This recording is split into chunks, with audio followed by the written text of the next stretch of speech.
Here is a question that will stop most classic car enthusiasts cold. Name the best-selling car Wolseley ever produced across their entire history as a British manufacturer. Not the police car. Not the six-cylinder flagship, the single model that shifted more units than any other to carry that illuminated badge, from the first car out of the Longbridge gates to the very last one. The answer is the Wolseley 1500. A compact four-door saloon that most people walking past it on the street today would struggle to identify, and yet 103,394 of them were sold between 1957 and 1965. That number makes it not merely a successful car within the Wolseley range, but one of the more quietly remarkable sales stories in the history of the British Motor Corporation. And the story behind its creation is equally remarkable. The Wolseley 1500 was, in the bluntest possible terms, a car that was never supposed to exist. It began life as the designated replacement for one of the most beloved small cars Britain had ever produced, the Morris Minor, and only became a Wolseley when someone at BMC realized that the Minor showed absolutely no signs of needing replacement and was selling better than ever. Rather than scrap a finished design, BMC found a different use for it. What emerged was a compact saloon that combined the trusted, proven underpinnings of the Minor with leather upholstery, a walnut dashboard, a genuine 1,489 cubic centimeter B-series engine, and that distinctive glowing Wolseley grille badge that generations of British drivers had come to associate with quiet quality. Motorsport magazine, reviewing the car in January 1958, praised it as a vehicle combining above-average performance and good handling qualities. The British public agreed, in numbers. And then, as the 1960s deepened and fashion moved on, almost everyone forgot it had ever existed. That is the story we are here to tell today. Section 1. The car that wasn't meant to be. Origins of the 1500. To appreciate the Wolseley 1500, you have to understand the slightly improbable sequence of events that brought it into existence. In the early 1950s, BMC's management began thinking seriously about a successor to the Morris Minor. The Minor had launched in 1948 as an entirely fresh, technically adventurous small car designed by Alec Isigonis, with its torsion bar independent front suspension and rack and pinion steering, and had been a genuine commercial success. But by the mid-1950s, it was already approaching its 10th year in production, and conventional thinking suggested it ought to be approaching the end of its commercial life. The project to replace it was designated DO 1059, and its chief designer was Gerald Palmer, one of the most talented stylists working within the BMC organization, responsible among other things for the Riley Pathfinder and the Wolseley 4/44. Palmer worked up a new design on a reworked version of the Minor floor pan, a car intended to be sold as the Morris 1200. But the project was overtaken by two developments in rapid succession. First, the Suez Crisis of 1956 briefly disrupted petrol supply and reminded the British public of the virtues of economical small cars, hardly the moment to retire the Minor. Second, and more definitively, the Minor's sales figures simply refused to decline. Morris could sell every Minor they produced. There was no commercial case for replacing it. Gerald Palmer left BMC in 1955, and the project was completed under Dick Bursey. Rather than shelve the finished design entirely, BMC chose to redirect it. Wolseley dealers had for years been pressing for a new compact model. Their previous offering in that size class was the distinctly elderly Wolseley 1500 of the previous generation, and Riley agents were equally in need of something fresh and saleable after the unloved Pathfinder. The solution was straightforward. Take the finished design, fit it with the 1489 cubic centimeter B-series engine from the MG Magnet, add the Magnet's gearbox, and present it to the market in two versions, a comfortable, well-equipped Wolseley for the professional family buyer, and a more sporting, better-powered Riley for the enthusiast. The Wolseley 1500 and the Riley 1.5 were born. Production of the first Wolseleys began at the MG factory in Abingdon in October 1957. The car was introduced to the public at the London Motor Show in April 1957, initially in a climate that was, economically, cautiously optimistic. Harold Macmillan had become Prime Minister in January of that year, and by the summer he would deliver his famous remark that most people in Britain had never had it so good. Car ownership was expanding steadily beyond the professional and middle classes, and buyers were looking for something that offered more than bare transportation. The Wolseley 1500 arrived at precisely the right moment. Section 2. What you got for your £758. The Wolseley 1500 was, at its core, a small car that had been furnished to feel like a considerably more expensive one. That distinction mattered enormously to its intended buyers and explains much of its commercial success.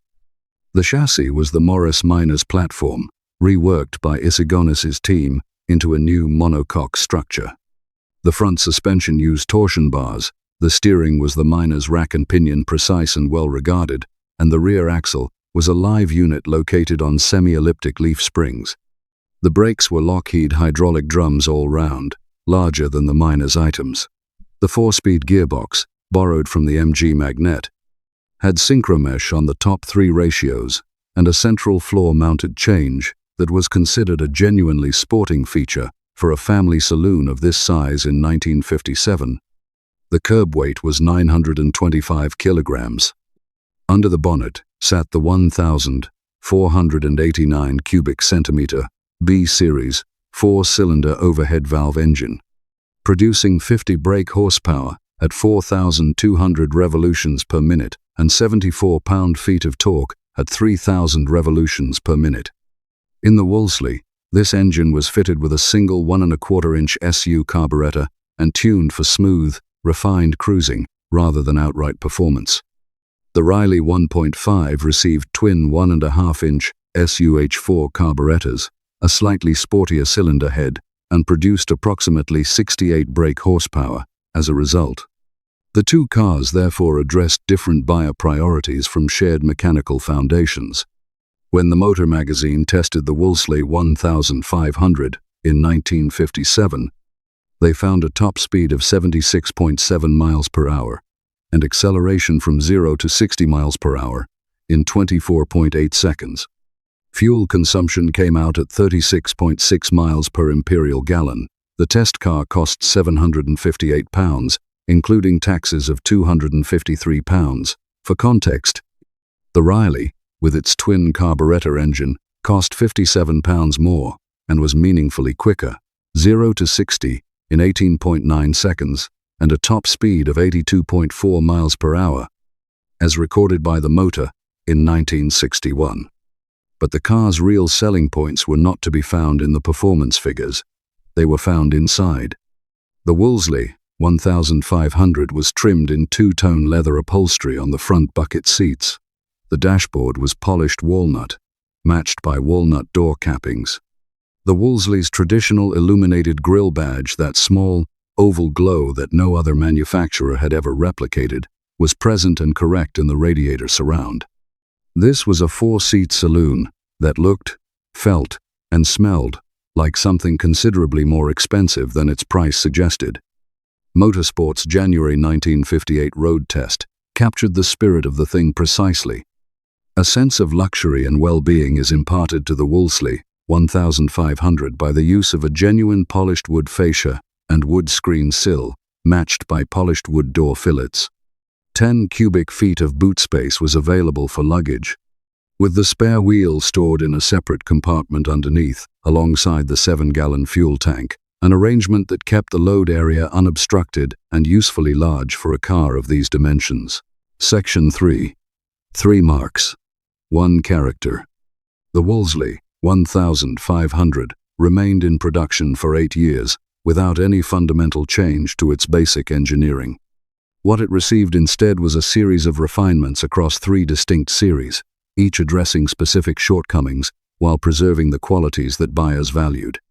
The Mark I, produced from 1957 to May 1960, is identifiable today by two features: the exterior hinges on both the bonnet and boot lid, and the letter W badge on the front side wings. These cars have the characteristic look of the late 1950s British saloon, upright, conservative, wearing their chrome with purpose rather than excess.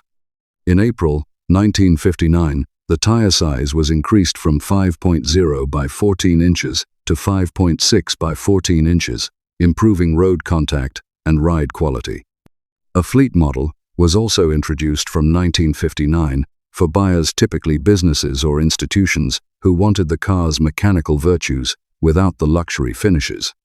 The wood trim around the windscreen was deleted, and the leather upholstery was replaced with vinide covering.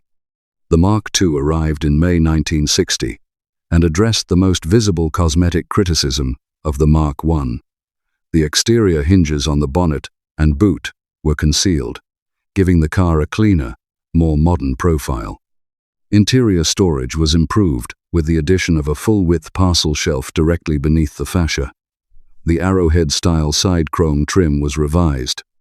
These were not dramatic changes, but they were sensible ones, and the car emerged, looking appreciably neater.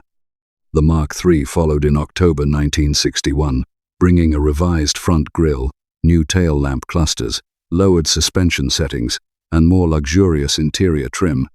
Single-tone upholstery replaced the two-tone leather of the earlier cars. The suspension revisions, lowering the ride height, sharpened the handling somewhat, and reduced the body roll that Motorsport had noted in their 1958 test.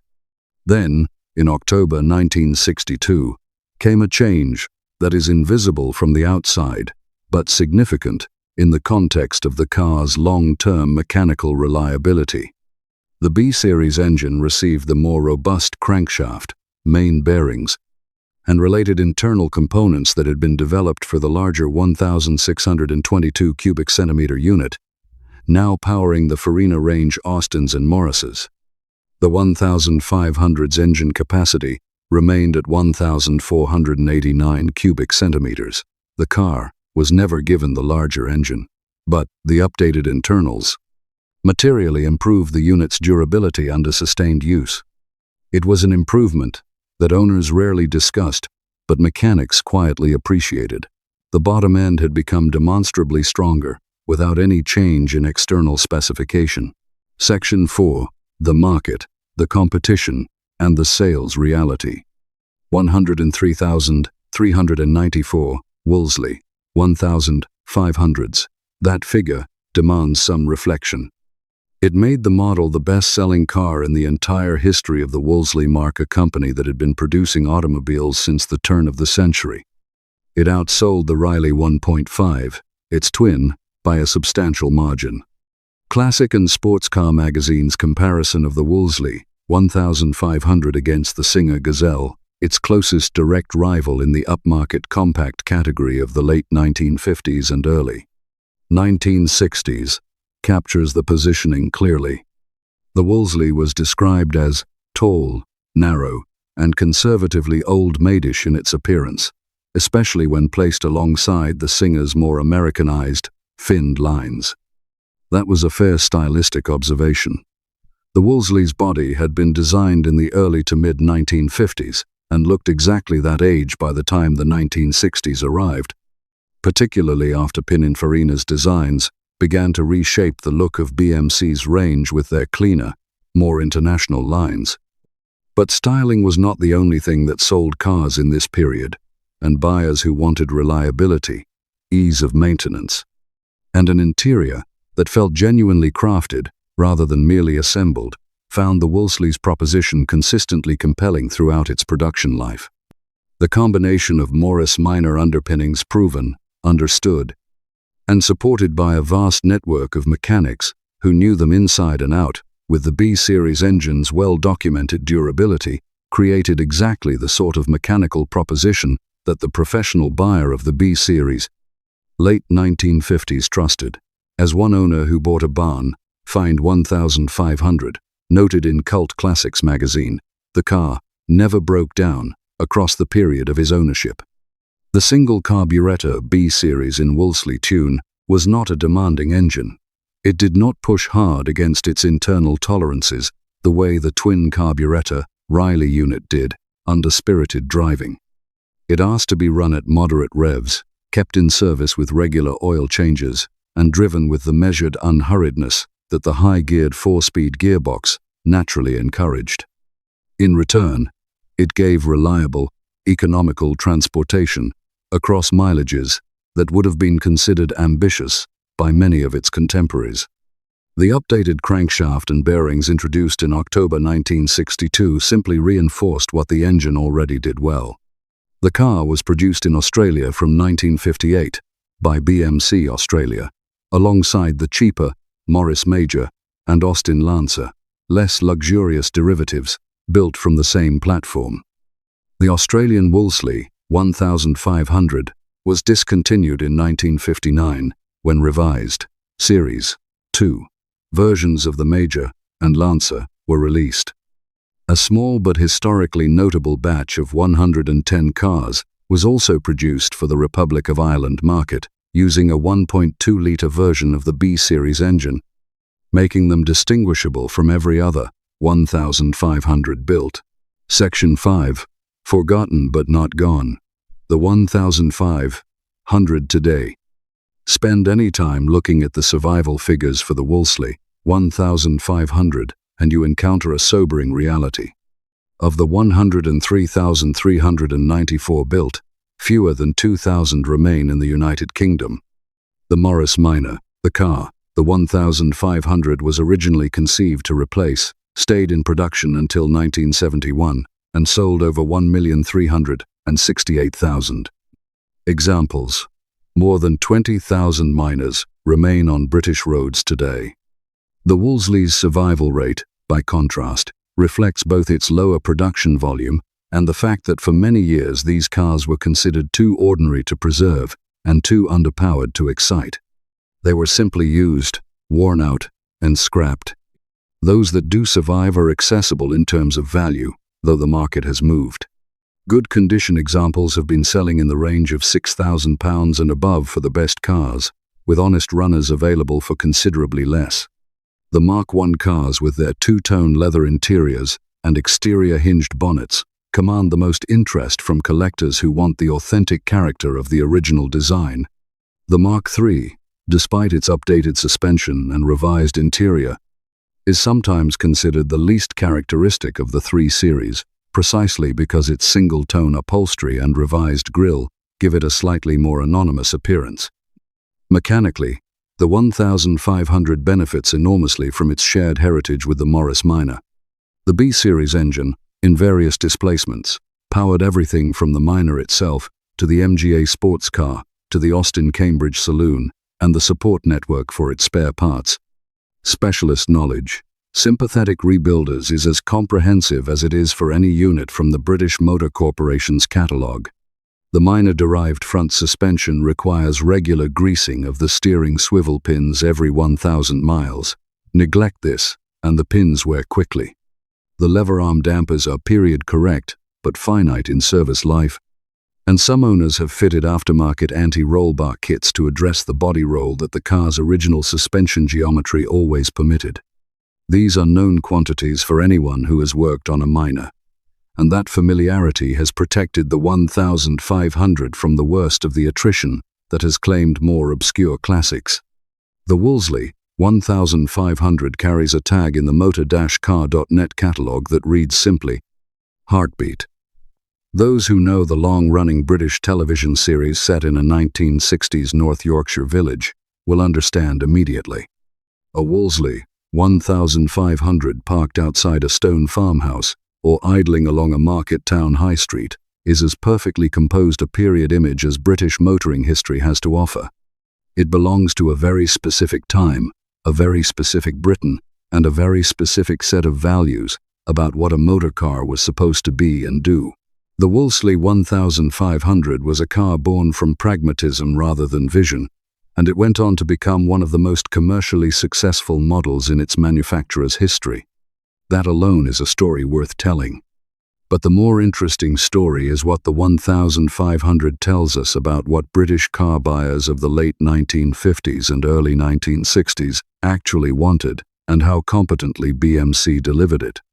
They wanted leather, they wanted walnut, they wanted a car that started without argument on a cold winter morning in February and did so again every morning for the next 10 years. They wanted something that a mechanic anywhere in Britain could fix with parts available from the nearest BMC dealer. They wanted, in short, the Wolseley 1500 even if they did not always know it by name. Motorsport's summary, in that January 1958 test, said it as plainly as it could be said.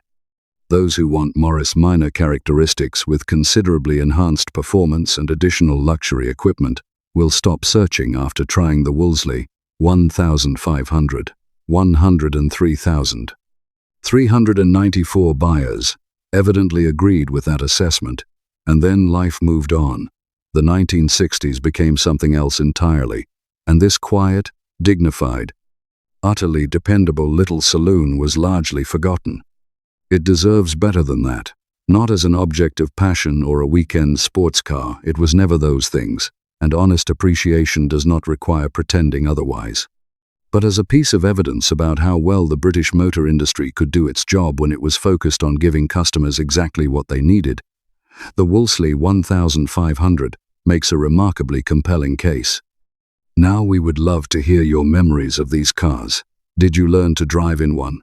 Did your parents or grandparents own a 1500? Or perhaps you have come across a survivor in a barn or a garage, hiding under a tarpaulin with that little illuminated oval badge waiting to glow again. Tell us your story in the comments. Every memory of these cars is a piece of history worth preserving. If this video has been worth your time, please give it a like. It helps us reach more people who share this appreciation for the cars that shaped everyday British motoring, rather than just the ones that made the posters. And if you have not yet subscribed, now is an excellent moment. There are many more stories ahead, and we would be glad of your company. Thank you, genuinely, for watching.